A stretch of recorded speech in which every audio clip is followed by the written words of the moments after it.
Breece Hall has put together a few quality outings to start his rookie campaign, but is he worth a top 12 pick in Dynasty? That and more today on the Dynasty Newsletter. I'm your host, Adam Wilde. Chris Allen is on assignment today, so you have got me. We'll start with Breece Hall right there. So the first couple weeks, he has split time with Michael Carter in a big way. Actually, Michael Carter, I think, had slightly higher snap share in week one than Breece Hall, but Breece Hall did catch 6 passes in week one. And that's something that we're looking for with these rookie running backs. One of the reasons that Breece Hall profiled so well and is so close to a top 12 dynasty pick already is because of his pass catching ability, paired with the fact that he is just the perfect stature for a workhorse running back. And we projected that he could overtake that role from Michael Carter pretty fast. Michael Carter didn't feel like letting go of that role just so easily, right? So Michael Carter's quality running back in his own right, played with Javonte Williams in college. Fun fact: Javonte Williams and Michael Carter had almost the exact same amount of carries and catches. Michael Carter had one more catch, I believe, in their last year together. Michael Carter, of course, went in the fourth round. So it seemed like the math added up for Breece Hall to just take over that role immediately. Now we're 3 weeks in.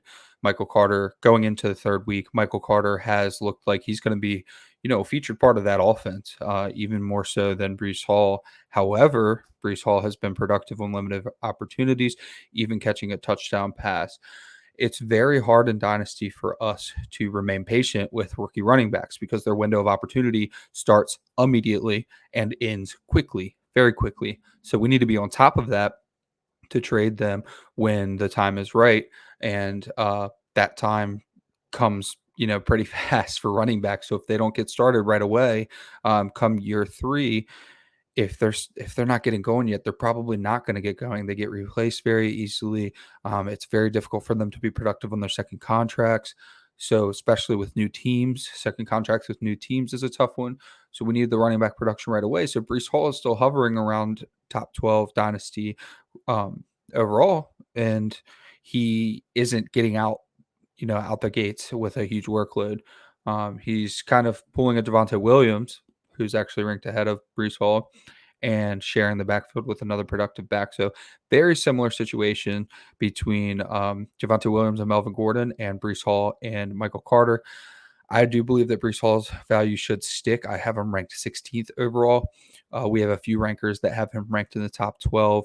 We also have a few rankers that have him ranked like 30 or 40. So you can see some people may have issue with a rookie running back that was drafted highly. Breece Hall might have been drafted with the same pick that Jonathan Taylor was drafted at, if I recall correctly, and just hasn't got right out the gates with a huge workload. But as I said, he's gotten out the gates with decent production and especially the pass catching. If you can have a pass catching role, the rest can come because you're scoring me points now. So I don't mind if a rookie has to work into a rushing goal. A rushing role. Usually you have to go the vice versa. Maybe they'll get 5, 6, 7 carries a game just to get their feet wet, but they're not being trusted on passing downs. They're not being trusted to pass protect. It seems like crucial downs, Breece Hall, they're totally fine putting him out there. In fact, his touchdown catch was on a crucial down, or at least crucial territory in the red zone, trusting Breece Hall. So design play looked like a wheel route to Breece Hall, scored a touchdown. So be patient with Breece Hall. I do believe that he is pretty close to being a top 12 dynasty player. It's just he might not Michael Carter just might not let go of that role as easily as we believed. We'll talk about another fourth rounder later who's defying statistics. I mean, usually fourth rounders don't hit. It's very, very small hit rate for fourth rounders, especially fourth round wide receivers, who we'll talk about later. But fourth round running backs are even very tough. So it's just we thought that Michael Carter would just kind of get out of the way, and it just hasn't been the case. But that's okay. Very, very few running backs in the NFL these days are getting more than 60% of the snap share anyways. So if Breece Hall can hover around 50% for a while, hopefully finish the year around 60%. We should be happy. We should be holding Breece Hall. We should not be worried about Michael Carter for the long term. Even if Michael Carter's involved, I think it should still flip to 60-40. The same conversation we've been having about Melvin Gordon with Javonte. It's just that Michael Carter's going to be under contract for a lot longer than Melvin Gordon's going to be under contract. So we do have that standing in the way a bit. Michael Carter probably has 2 more years on his rookie contract, not somebody that they're going to look to release to be certain. So we're just going to have to be patient with Breece Hall. Hopefully he gets to that 60% snap share, and we will be totally happy. We'll put him in the top 12. He'll be a great young, really maybe workhorse running back if he gets to that 65 to 70% role. The next person we're going to talk about is another Jet. It's crazy to be excited about multiple Jets offensive players, but Garrett Wilson catches 2 touchdowns. The tough thing about Garrett Wilson's projection has been that he's pretty much stuck as the wide receiver 3 because they're paying Corey Davis a ton of money. And Elijah Moore looks really good. Elijah Moore was drafted with a premium pick last year, I think pick 34, 35. So Elijah Moore wasn't going to go anywhere. And so Garrett Wilson was drafted very early to the Jets, but in a strange kind of situation where he was not going to be projected for a ton of volume as a rookie. But, week 1 kind of disappointing, but kind of what we expected, knowing he was going to be the wide receiver 3 and hover around 60 to 70% of the snaps. But then you get week 2 and Garrett Wilson goes off for 2 touchdowns. He hurt his back, looked like pretty bad in the first half. He comes back in the second half and scores not just a touchdown, but a crucial touchdown, a history-defying touchdown, in which the Jets come back with Joe Flacco and score 2 touchdowns with 2 minutes left in the game to beat the Browns. So one might say karma. It is what it is. The Jets come back, get a big win on the heels of Garrett Wilson having a big game. And so now we're looking at Garrett Wilson and saying, well, it's a little easier to be patient with wide receivers. I mean, Garrett Wilson has been my wide receiver 1 throughout the process. A couple times I flipped Drake London over Garrett Wilson, but I think I'm going to settle on Garrett Wilson over Drake London. Jameson Williams is still up there in the top 3. I can't wait to see him play. I think people are going to forget about Jameson Williams, and we definitely are going to need to capitalize on that if people do. If he's just sitting at the bottom of the roster and we're 8 weeks in and people kind of forget that he's there, definitely somebody to try to go trade for. But back to Garrett Wilson, we can be more patient with rookie wide receivers. We should be more patient with rookie wide receivers. So it's awesome to see Garrett Wilson come out and do this. He's still probably going to be 3rd on the team in terms of snaps for wide receiver. That's okay, especially if he's going to be targeted like that. The problem is we don't know what the offense is going to look like with Zach Wilson back. Weirdly enough, it's probably going to look worse. So we're going to have to temper expectations. It's not like a sell high situation with Garrett Wilson. I mean, he's playing for the Jets. So even producing, people aren't going to look at that and say, that's someone who I want to buy high on. It's probably not going to happen. But if you drafted Garrett Wilson as the wide receiver 1 and just knew, all right, his value might take a little bit of a hit in year 1 playing as the wide receiver 3 for the Jets. Corey Davis can be cut next year.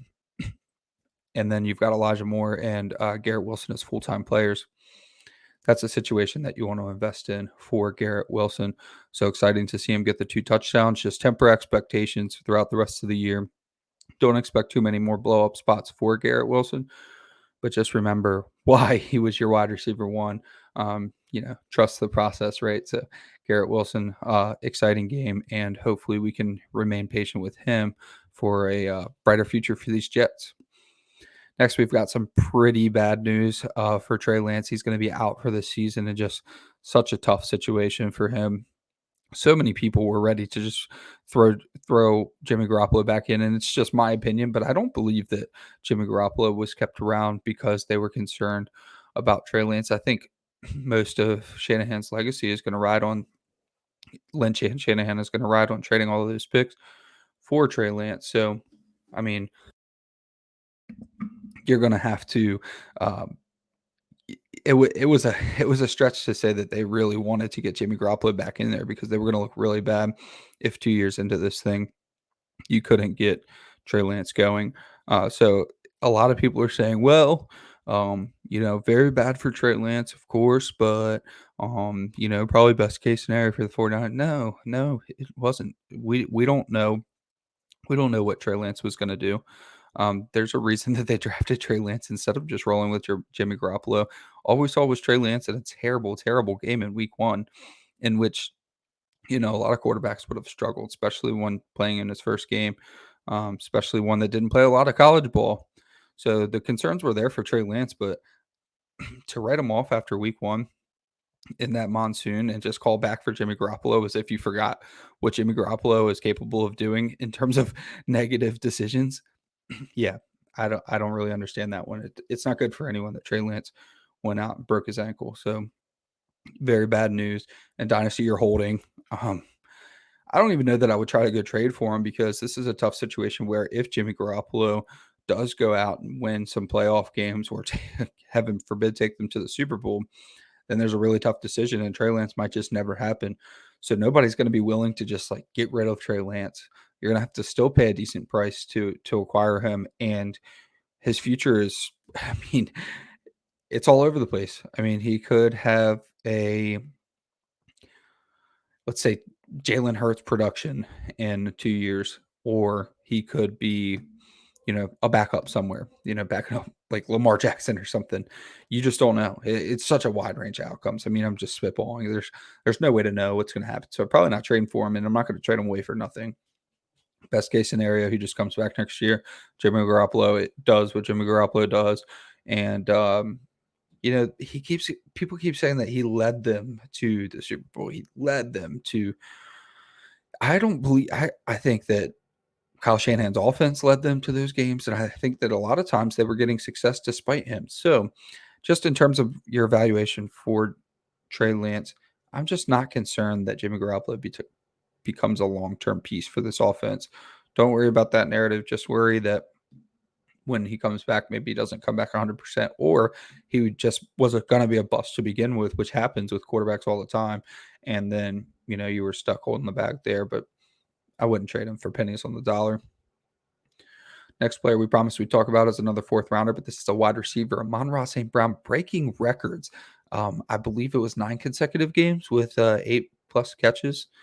He had another record that I forget as well, but I'm so happy to have been wrong on Amon-Ra St. Brown. I mean, it's not done good for my dynasty teams. It hasn't done good for, well, actually, I took him a ton in best ball, but I will continue to not bet on fourth round rookies ever.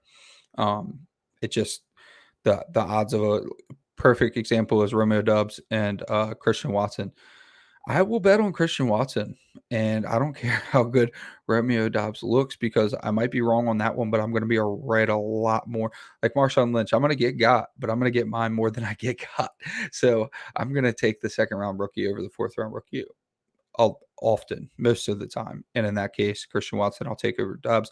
And then Amon-Ra St. Brown, I was willing to take a lot of players over him. Now, Chris and I were willing to take Amon-Ra St. Brown over Kadarius Toney, who was a first-round pick. That was such a unique situation. We didn't believe that Kadarius Toney should have been a first-round pick. A lot of people didn't.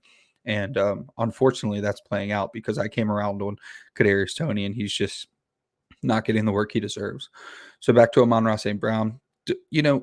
It's a 2% hit rate for fourth round rookies. So 2 in 100. It will happen. I'm just not going to bet on the ability to pick that 2 out of 100. Well, Amon-Ra St. Brown is one of those 2 out of 100, and it is fantastic. Love the guy. Great player to root for. Can't trade for him now. I mean, you can't. He need a couple down weeks. Probably more than a couple down weeks ever since. So a big miss for me was thinking that when TJ Hawkinson went down, it was when Amon-Ra St. Brown started this streak. Well, TJ Hawkinson went down, Amon-Ra St. Brown started going crazy. I looked at that as, well, TJ Hawkinson went down. That was a lot of volume. He's good enough to earn targets, so it's not a vacated. He was good enough to earn targets, just maybe not better than TJ Hawkinson. Well, what really happened in that time is that Brad Johnson took over with Dan Campbell. Both of them did a little bit of play calling, it sounds like they told the reporters. And that made a big difference because those guys love Amon-Ra St. Brown, and he made good on his opportunities. So they kept rolling with him. With that being said, there's not much you can do in Dynasty right now. I mean, maybe you try to trade him if you're not betting on this sustaining. If you're not betting on the Lions, if you're not buying, I don't know how you don't buy into the Lions at this point. I think they're America's team by now, but if you're not buying into the Lions, I mean, you could trade Amon-Ra St. Brown for probably top 12 wide receiver value, wide receiver one value. I bet you could trade Amon-Ra St. Brown for the same thing that you could trade T. Higgins for at this point. And I would much prefer T. Higgins over Amon-Ra St. Brown. So it's just something to look into. Next, let's talk about the Footballguys newsletter. So make sure you subscribe to the Footballguys newsletter to get your on the email list straight from Joe Bryant into your email inbox. There's contribution from Sigmund Bloom and Cecil Lammy. They bring you all the news and notes from around the league straight to your email, so you're caught up on everything. I mean, if you have to run some errands on Sunday and you miss some of Red Zone, you're going to get everything. And then Chris and I will pluck some topics from there that pertain to Dynasty, and we'll bring that to you every Monday night on the Dynasty Newsletter. We have a couple more guys to get to. Let's stick with wide receivers. Let's go to a rookie, Chris Olave. Chris Olave might be a great trade target for you. If you haven't seen the stat already, he had 300-plus air yards in one game. He was targeted heavily. He didn't have a lot of production off of it, but that's okay because he's in an offense that Jameis Winston's passing the ball a lot to Michael Thomas, passing a lot to Jarvis Landry, two volume guys. That's okay, but Chris Olave is going to be able to emerge over those older veterans sooner rather than later, in my opinion. So Chris Olave is definitely someone you want to go target. He was in a weird range of the draft, so close to the end of the first round, where people felt like all the wide receivers were kind of dried up, and we want to start going to other positions. We want to start looking into James Cook. We want to start looking at Rachaad White in that range, and people kind of let Chris Olave slide a little bit. I think that could still be the case. I think Chris Olave could still be a value in Dynasty, and definitely somebody that you want to toss some trade offers out for before he starts converting on those 300-plus air yards. I should have stuck with the Lions, but we've got DeAndre Swift, who's looking like prime Alvin Kamara 2 weeks in a row. Even in the first week, DeAndre Swift had 29 fantasy points in PPR, and Jamal Williams scored 2 touchdowns.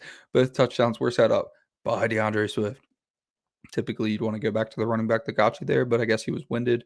Jamal Williams goes in, hammers in 2 touchdowns in short yardage, and oh, by the way, DeAndre Swift was playing on a sprained ankle for that game where he scored 29 fantasy points.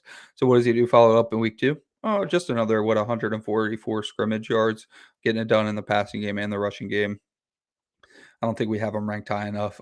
Actually, I think I have it pulled up right here. We have DeAndre Swift at 6. I think my next time I go through rankings, DeAndre Swift is jumping Najee Harris. So that's going to put him at 4th overall. He's going to be in discussion with Jamar Chase for 3 overall.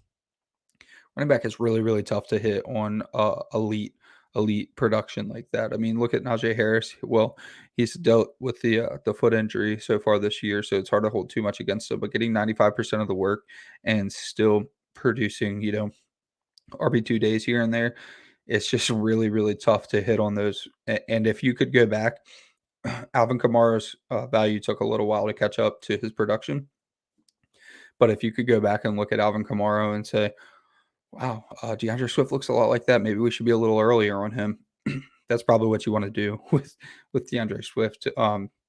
Anyone who has Swift and is valuing him as a top 5 dynasty player, you should probably trade them for DeAndre Swift. So that's going to do it for today. Thank you all for coming out. Make sure you like, subscribe, rate, review, and remember that we are not on the Audible feed anymore. So I'll need you to go to our own feed, the Dynasty Newsletter feed on Spotify or wherever else you listen to your podcast, and subscribe there, like, subscribe, rate, review, and we will catch y'all next week. Peace.